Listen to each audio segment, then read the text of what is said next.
Do you want to develop consistent good habits like reading, going to the gym every day, learning new languages, or practicing new instruments? Or do you want to kick bad habits like eating unhealthy food, biting your nails, watching too much TV? 3 years from now, you can have what you need. You got to be careful about it. You can't have everything. You can have what would be good for you, but you have to figure out what it is, and then you have to aim at it. We know that sometimes you can be uncomfortable, but you can be uncomfortable and hopeful rather than uncomfortable and fearful. People go through their lives without knowing what it is they want to do. You don't have to be where you think you want to be in order to be happy. You just got to be on the way to where you want to be in order to be happy. You're going to get what you're looking for. So if you're looking for success, you're looking for happiness, you're looking for prospects, you're looking for recruits or clients, I'm telling you, the more you're consciously looking for those things, you're going to see them. When you're looking to win, you're looking for victory. Sit on your bed one day and ask yourself, what remarkably stupid things am I doing on a regular basis to absolutely screw up my life? And if you actually ask that question, but you have to want to know the answer, right? Because that's actually what asking the question means. It doesn't mean just mouthing the words. It means you have to decide that you want to know.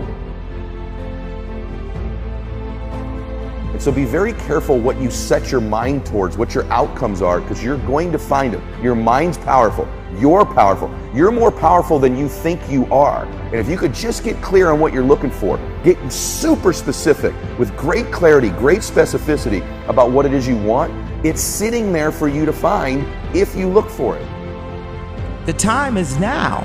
The time is now to express and for people to believe in themselves. The time is now for it to be okay to be great. Right there and then, you have an opportunity to steer your thoughts and your emotions in the direction that you want them to go, not in the direction that they're telling you to go. In other words, you can literally choose to seize the day, or you can let the day seize you. If you're fearful all the time, your point of attraction is very far from what you really want. If you're ornery all the time, or a lot of the time, your point of attraction is different from what you want. Your emotions are your indicator of what you're doing vibrationally. Have you been listening to us long enough to sort of understand what we mean by that? Don't worry about what needs to be done. Think about who you have to be in order to get it done. Did you ever have a dream that was so big that you thought it was almost impossible to achieve? I've had those dreams. And while not every dream has become a reality, along the way I learned a powerful approach of picturing that has helped me achieve most. Since that day, I've had other dreams, other big dreams. And in each case, I would picture where I wanted to be, and I would visualize what I would be doing and who I would be doing with when I got there. As the saying goes, you can't make a basket if you never take the shot.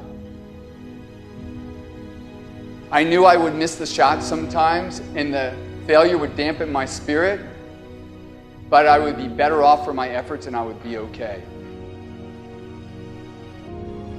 People are addicted to all kinds of things, substances, but one of the greatest addictions, or rather the greatest addiction, you never read about it in the papers, because the people who are addicted to it don't know it. It's the addiction to thinking. It's actually addictive. Can't stop thinking. It's like can't stop drinking, can't stop smoking, can't stop eating, can't stop thinking.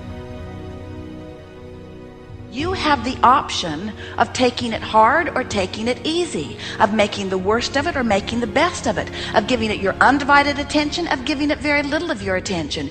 You have more control over your focus than most of you have been exercising. And when you begin caring about how you feel more than everything else put together, so that you exercise your ability to focus upon things that do feel good, you begin to discover that in every particle of the universe there is that which is wanted and lack of it.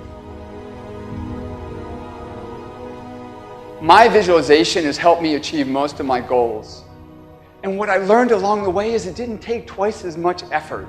It only took an extra 10%. When we fail, life continues as it is. We can stay in our comfort zone. Success, on the other hand, challenges us. It pushes us and it exposes us to rejection.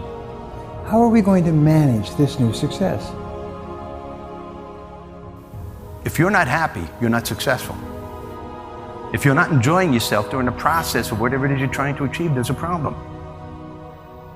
To me, the biggest disease on this planet is unhappiness. And the reason why people are unhappy is because we have a tendency to keep focusing, as I said, on what we don't have and what's not working in our lives, instead of allowing ourselves to shift our focus and our way of thinking. People always want to be like, follow your dreams, follow your dreams, follow your dreams. My dream was always to be a rap artist, right? But I had to get a job. So I had to focus on my job. And then I made money to follow my dream. One of the main reasons that people don't get what they want is because they don't actually figure out what it is. And the probability that you're going to get what would be good for you, let's say, which would even be better than what you want, right? Because, you know, you might be wrong about what you want easily. But maybe you could get what would really be good for you. You have the freedom to think anything you want. You were born extremely confident. You came into this world knowing how wonderful you are. So choose new thoughts to think about yourself, and choose new words to tell yourself how magnificent you are, and that you deserve all the good that life has to offer. First thing in the morning and last thing in the evening, I want you to look into your eyes and say, I love you. I really love you. Your first goal, this is what I'm suggesting, your first goal when you open up your eyes should be to focus on the things that ignite your spirit and bring you joy. I want you to focus on the things that you appreciate in your life, the things that you're grateful for. I don't care who it is or what it is. Maybe it's the person lying next to you. Maybe you're thinking of your children. Maybe you're thinking of the dog or the cat lying by the side of the bed, a particular goal that you achieved. Maybe there's an event coming up on the weekend. Maybe you're meeting with your friends for lunch. You see, folks, it doesn't matter who it is or what it is. There's always something to be grateful for, to appreciate. And what I'm asking you to do in those few moments before you crank and get into your day is to focus on these things. Then why am I asking you to do this? Because an attitude of gratitude simply makes you feel good. And feeling good is the fuel that drives motivation.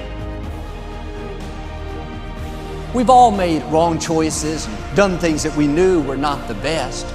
It's one thing when other people do us wrong. We had a bad break. It wasn't our fault. We can have faith that God will restore. He'll pay us back.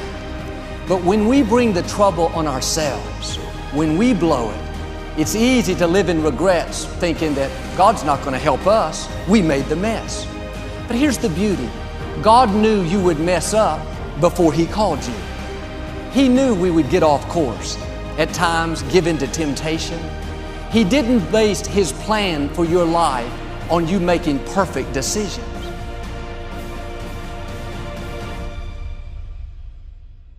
Through success, I represent the possibility of what you can achieve and what you can do with your life and your career. Other people's success represents the possibility of what you can do. Those are the records that you can sell. Those are the type of tours that you can do. Those are the kind of songs that you can produce and the songs that you can write. Those are the millions of dollars that you can get, or billions. Those are the type of architectural drawings and buildings that you can build. Those are the type of books that you can sell. Everybody else's success represents the possibility of what you could do.